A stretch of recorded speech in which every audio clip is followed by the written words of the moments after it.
But my name is Sunsara Taylor, and I am a follower of the revolutionary leader Bob Avakian.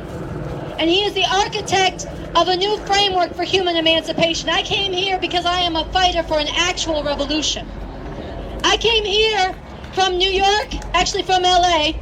I got stranded in LA because of COVID, so I came out here, though I broke the travel ban that I imposed on myself to be here. Because like all of you, when I saw what was done to George Floyd, when I saw his face shoved in the ground and held down with the knee of a cop in uniform on his neck methodically, minute after minute after minute, second after second after second, and people pleading with him and reasoning with him about what he was doing to a human being. But that cop did not see a human being. None of them did. None of them did. None of them. Because that knee of that cop on George Floyd's neck was the knee of this system on the necks of millions of black people for 400 years.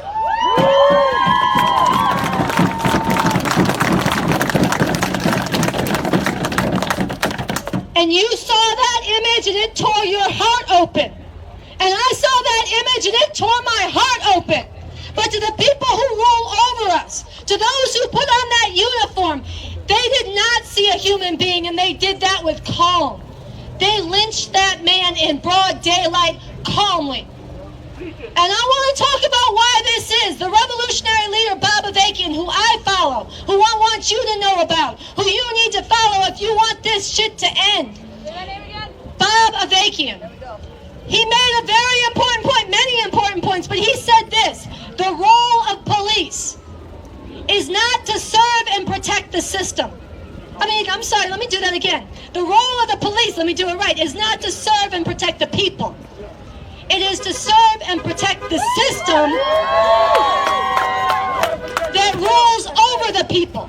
The role of the police is to enforce the relations of white supremacy, to enforce the relations of exploitation, to enforce the relations of domination that are built into American capitalism imperialism.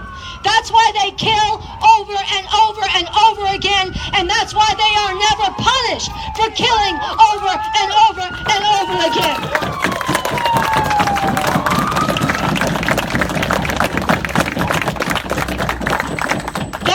Their job. That is the law and order they are there to enforce. So anybody want to tell you some reforms are going to change this? Some new training is going to change this? A few black faces in high places is going to change this? A new politician is going to change this? They are selling you a bill of goods. They are selling you a pack of lies. Whether they know it or not, that is not true. This cannot be reformed away. The system itself that those police are enforcing has to be overthrown. That is the answer, sisters and brothers.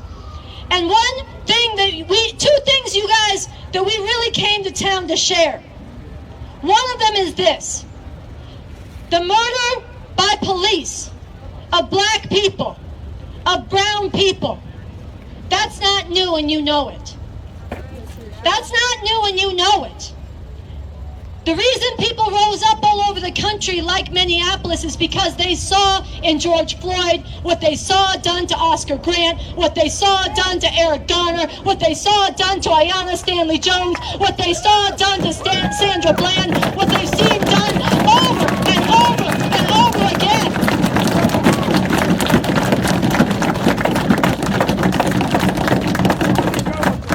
This was not new.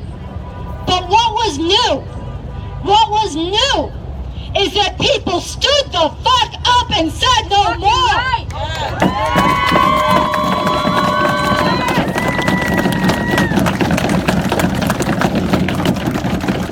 The uprising of people in this city.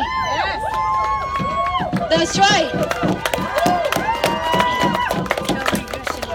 The uprising of people in this city, and that's what it was. It's not a riot. It's an uprising. This was beautiful. It was multinational. It was young. It was hopeful. It was brave.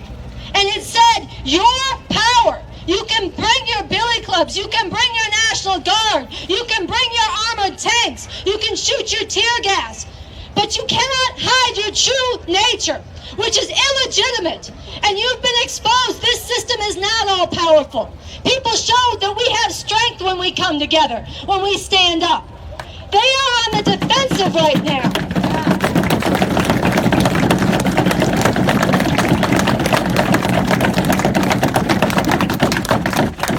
Last night when the tear gas came, and a lot of us were trying to get out of the area, and we had our eyes clogged and they're running, and we weren't doing anything but raising our voices, demanding justice. I will tell you, walking down the streets last night, there were so many people who opened up their homes and said, do you need to come in? Do you need to come in? This shows you. And they were Somali people, they were different immigrant people, they were young white people, they were people of all kinds.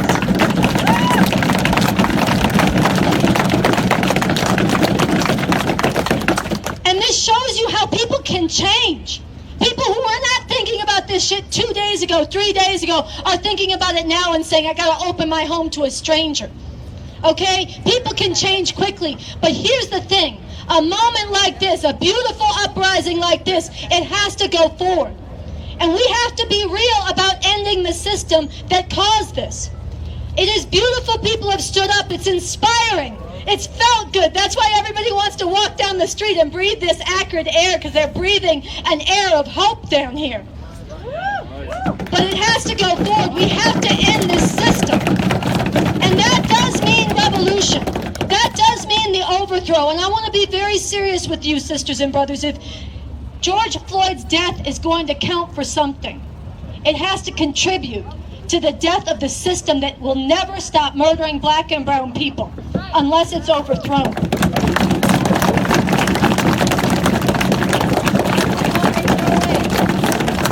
So I'm going to repeat the name. I'm going to repeat the name the sister asked me to repeat. And it's a name you don't know about because those who rule over us don't want you to know about him. But his name is Bob Avakian. Bob Avakian. And you can find him at revcom.us. He is a different kind of leader. He came out of the 1960s. He became a revolutionary at that time. He fought against the Vietnam War. He stood with the Black Panther Party. But he never gave up on revolution. He never sold out. He never gave up. And even more than that, he gave his heart to the people and he went to work on developing a strategy. How we could win and bring this system down. He wrote a constitution for the new socialist republic in North America, a different economy, a different form of society, a different set of laws, a different education system, a different way we relate to the planet and to the people of the world. And on day one after this revolution, we will withdraw the 800 military bases from around the world. We will not be an imperialist beast on the backs of the world. On day one, there will be no more murdering, marauding police in the streets. Our new security forces,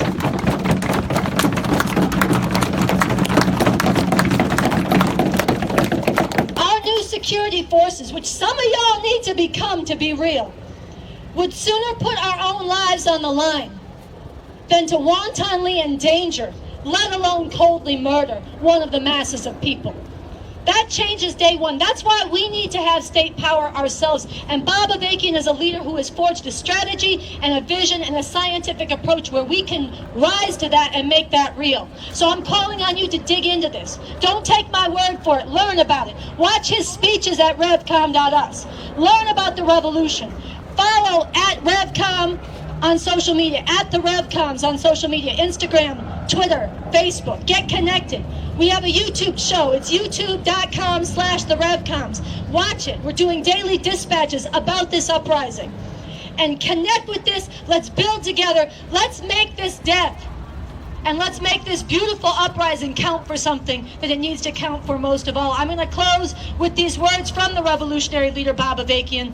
And then I said I wasn't going to say much. I got carried away. I'm going to give it to Carl Dix. But I'm going to close with these words from Bob Avakian, where he said, look, sisters and brothers, we have two choices. There's two choices. We either accept all this and condemn future generations to the same or worse if they have a future at all, or we make revolution. And if you're ready to choose revolution, you need to get with the Revcom. So I salute you for being out here. We need to stay out here, and we need to go forward and take this all the way.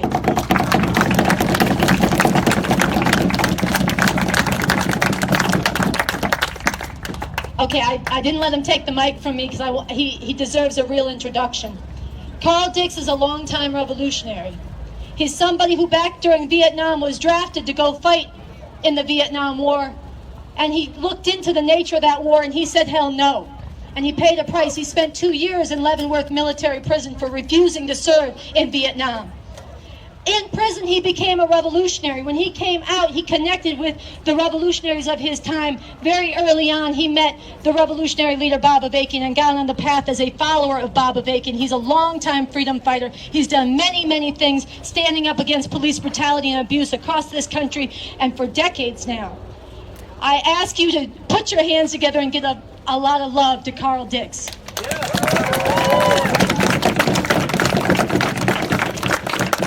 Okay, I want to thank Sunsara for making this easier for me, because I can just cut to the chase, because I agree with everything that she laid out.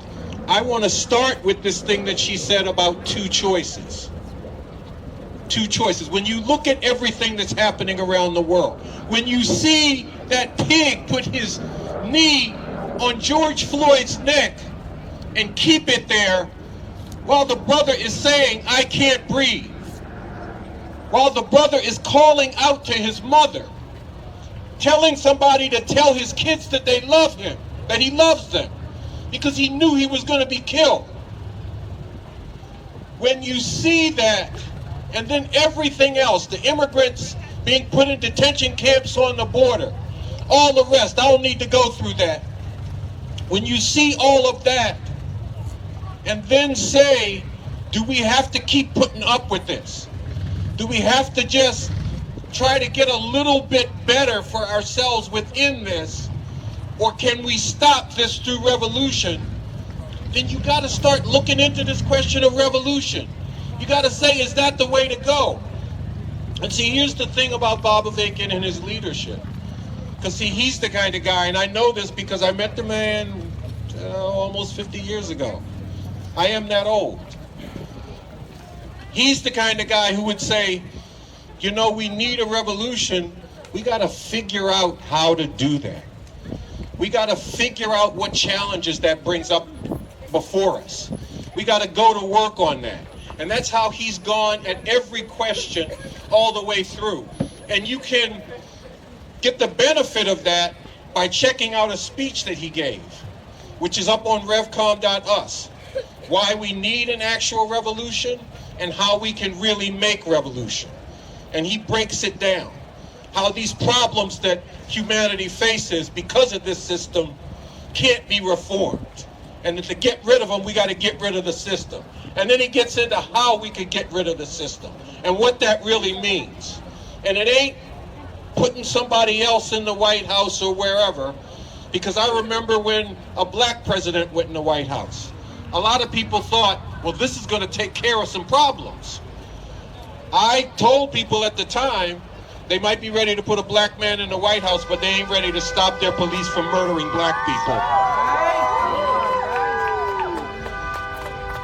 And unfortunately, I was right. They were not going to stop their police from murdering black people. We got to take that up. We got to make revolution. We got to get rid of this system. And see, what you all did here is an important part of that process. Because when people get beat down again and again and again, they can't keep taking it. Somebody's got to stand up and say no more. And when you do that, all of the other people who are tired of taking this shit see an opening to stand up.